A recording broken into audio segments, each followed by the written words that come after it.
na nke na-afịa n'ogbe n'izuụka n'Orugo television anyị jere n'ime ogbe n'Enugu steeti yana n'Awka wee jụọ ndị mmadụ ife fachel banyere iwu ọfụ ndị CBN mere na itinye ego na bankị karị 500,000 naira.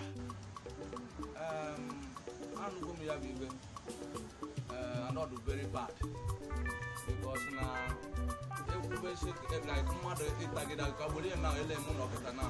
I'm a trader now go weather. So maybe now we'll tell you like 500,000 maybe I'm not achieving it some things then you can get Woli as 480,000 now I add it up to 20,000 or 10,000. It's unfair. While I'm saving the money. It's for savings. For this secure. Man, also I was in law eating an aloziagi, no only. Come on, you're going to break your daughter.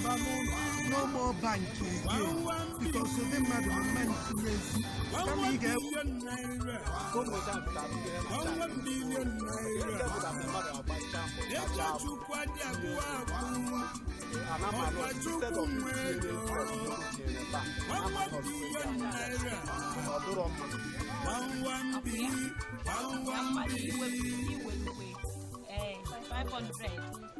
If they say 15,000, what they have to start at the wrong man at one.